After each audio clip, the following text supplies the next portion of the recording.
Hey, welcome to my latest episode, and in this episode I'm going to do Ask Me Anything, where I'm going to be answering the questions that people have been asking me and really showing you how to start, scale and grow property businesses, become an entrepreneur, how to make money, manage money and also multiply money. If you're new to my channel, make sure you hit subscribe. If you can hit the like button, that will really help the algorithm. And of course, feel free to leave me any comments or questions below.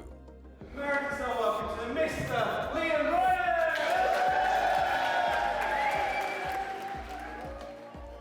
So let's get to it. We've got a question here from Jessica Thompson.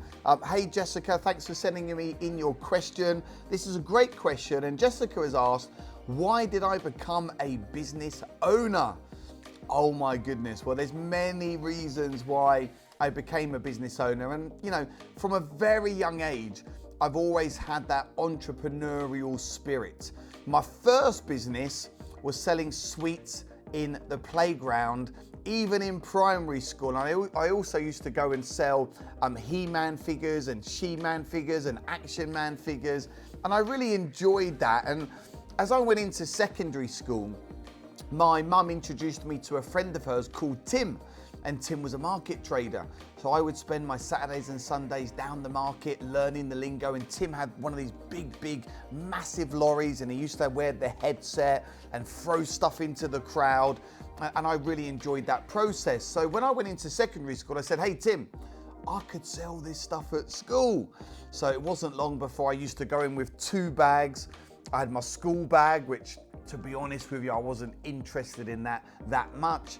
And then I had the Reebok bag with the jeans and the perfumes and the cigarettes. And I really became the kid at school that could get you anything you wanted.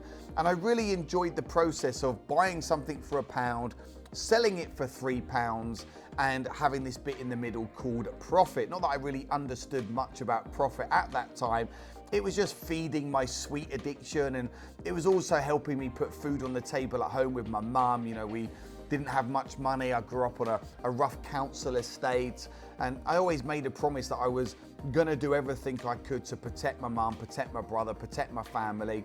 So that's really where my business ventures first started. And after that, I went into door canvassing for Zenith Windows. I did that at the age of 15. I went to college to do a GNVQ in business management, lasted about 3 weeks and literally ran out of the door to become a full-time door canvasser. And I've always had the bug for business, for entrepreneurship. I have had some jobs. I was a door canvasser. I worked for an insurance company. I worked overseas for a sales and marketing company. And at the age of 22, I actually set up my first official business. And I just think by being an entrepreneur, being a business owner, you have a lot more choices. You decide on how much you want to earn. You decide on when you want to work. And I just feel having that flexibility to do what I want, when I want, with who I want, and to grab opportunity in the moment of the opportunity, for me, is far better than being employed, when you're being told what to do, when to do it, how to do it. There's only so much money you can earn. And you know, I worked with a lot of people. I've seen a lot of people go through the corporate ladder to be the manager of the manager of the manager. And you know, a lot of people are just not feeling fulfilled. They're feeling overworked, undervalued. They're not being paid enough. They end up being in what we call the rat race, the 9 to 5, the grind of society, whatever you want to call it. So really, for me, the reason I became a business owner was a natural progression. I love business. I love clients. I love doing deals. Hence why I'm called Liam J. Ryan, the deal maker. And I've never, ever looked back since. So there's some of the reasons why I became and still am a business owner. Love business, love property, love entrepreneurship, and you decide where you want to take this. If you want a small business, you can have a small business. If you want a big business, you can have a big business. If you want to be a one-man band, a one-woman band, you can do that. If you want to grow a team, you can do that. And by being a business owner, I truly believe that I have a lot more purpose in life, and I enjoy it. I enjoy the excitement of being a business owner. I enjoy the pressure of being a business owner. I enjoy looking at opportunities and being able to pivot if you need to pivot. You know, we've been through a huge pandemic recently, and my company's pivoted very quickly. You know, we just saw more opportunity. So great question, Jessica. Thanks very much. Okay, next question is from a Peter George. Hello, Peter. And he has asked me, what's been my biggest challenge in business? That is a great question. And you know what? There's been lots of challenges. I wouldn't say there's been one that's really stuck out to me. So I'll talk about a few challenges that I've faced. Now, number one is myself. And maybe you're watching this now and you also know that you are your own biggest challenge. And sometimes I find it hard to get out my own way. Sometimes I've got lack of belief, lack of confidence in myself. Sometimes I doubt myself. Sometimes I may procrastinate longer than I need to. So one of the biggest challenges business owners face is themselves. Never quite satisfied, never quite fulfilled. As soon as I've done one deal, I might celebrate for 5 minutes and then I'm just on to the next deal. So not celebrating enough. I've certainly done that in my business career. Put a lot of pressure on myself, which of course has its ups and has its downs. Other challenges has also been sometimes market conditions. It's been outside influences. So I had a really successful renewable energy company a few years ago.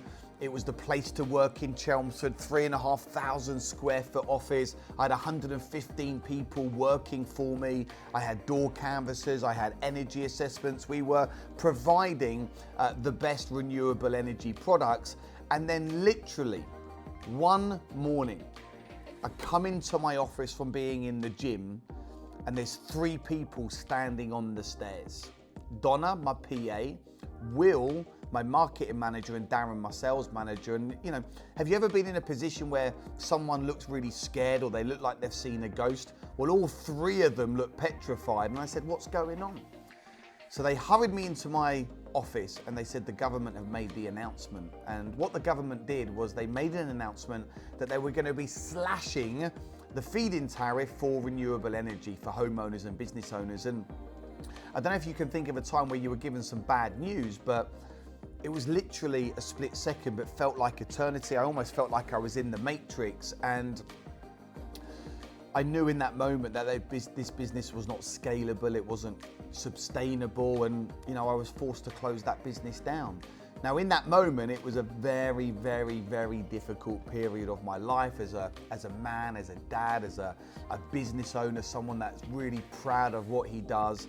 And it was a really, really dark time for me. However, sometimes in your darkest moments, you have the most amount of sunlight. And through that business, I met Jay Munoz, who is now my amazing business partner in property.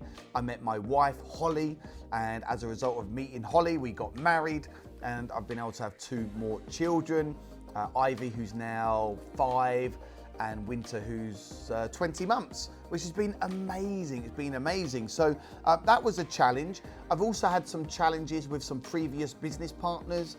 One of my business partners in my mid-20s tried to take the company away from me.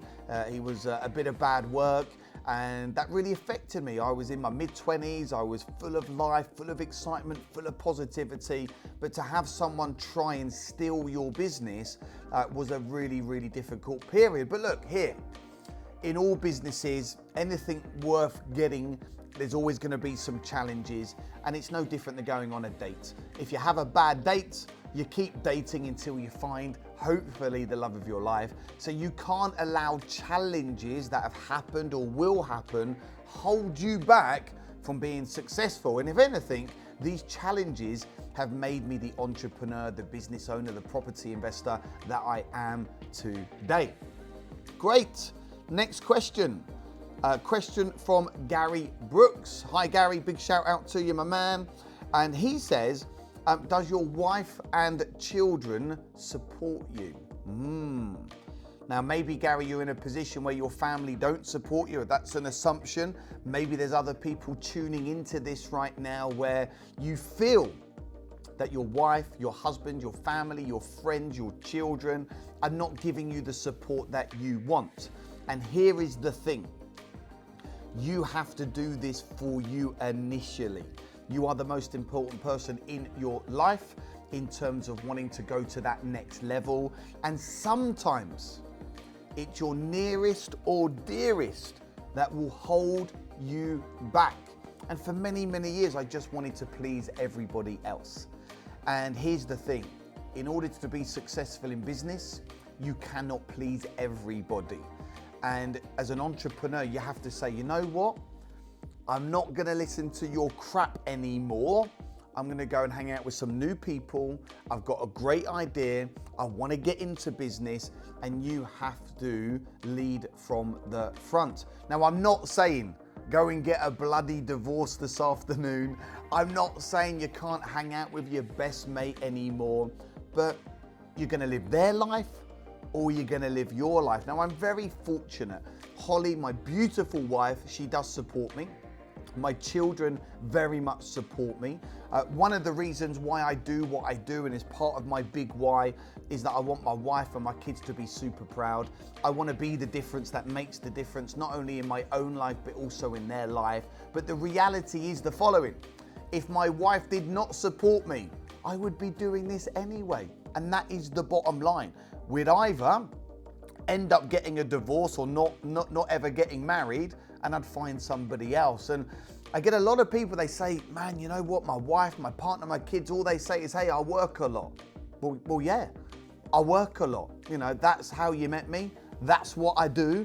And I was always really upfront and honest with Holly. Now, that doesn't mean I don't spend time with my wife or my kids. It's about having the balance. So I spend lots of time with Holly. I spend lots of time with my kids. So the key thing, right, to get your family, your wife, your children, whoever on board, is to get them to understand the vision and also get them to have a say in how they want their life to be, what's their vision, and then create something that is a win-win for everybody. So I just want to give a big shout out to Holly and my beautiful 4 children. I love you to bits.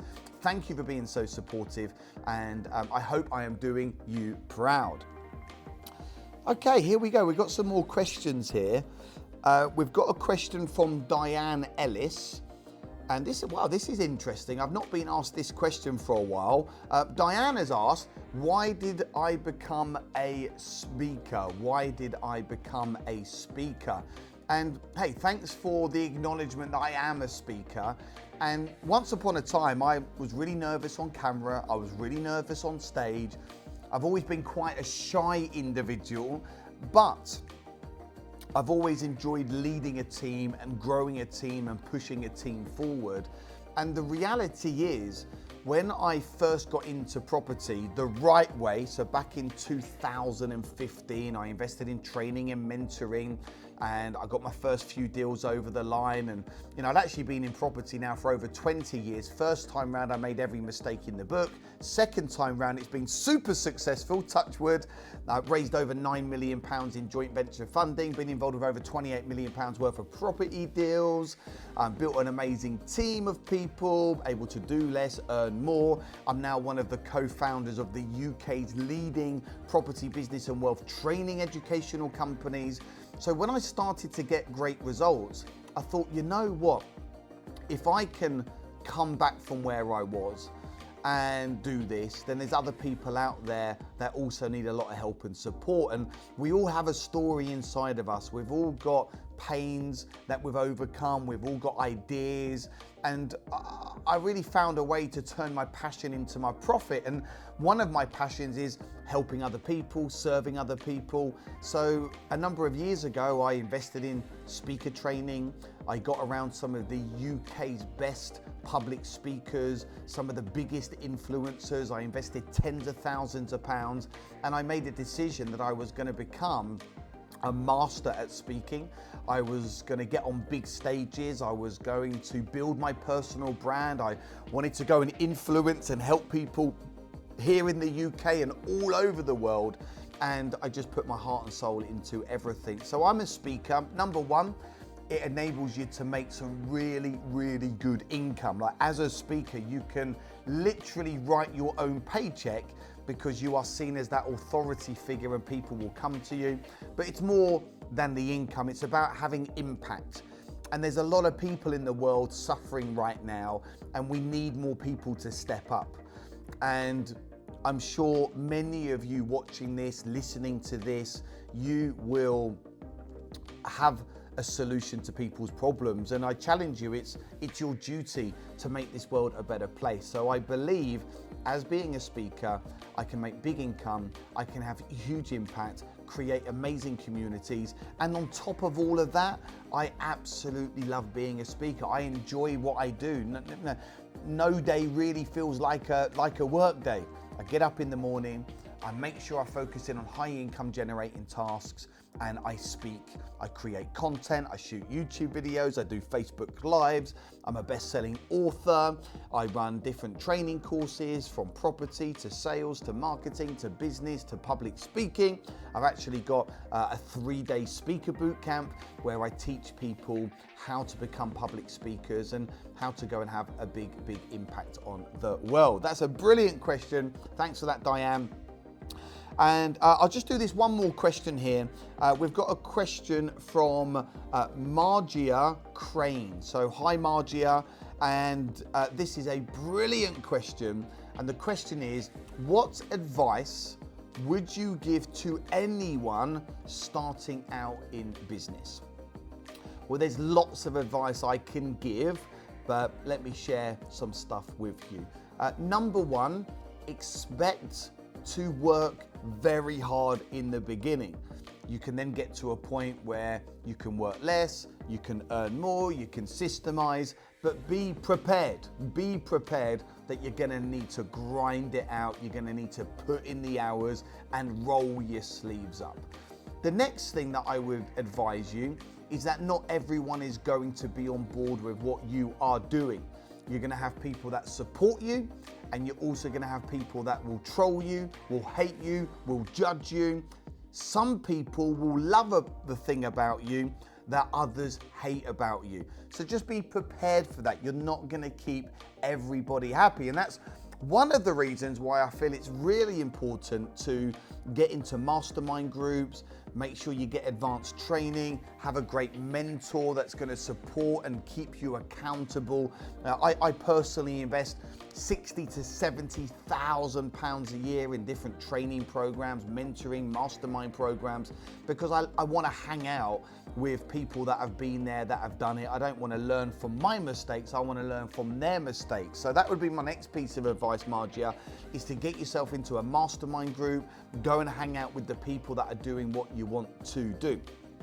Other pieces of advice, have a great product, go above and beyond for your customers, your clients, keep coming up with great ideas, embrace rejection, understand the art of selling and negotiating and communicating. So definitely get better at selling, get better at speaking, build a team. You know, that's really important. Build a team. Start with a personal assistant that can do a lot of the low income generating tasks, and then you can build a team, get someone great at marketing, someone at funnels, someone doing sales. Hey, perhaps you'll find a business partner at some point.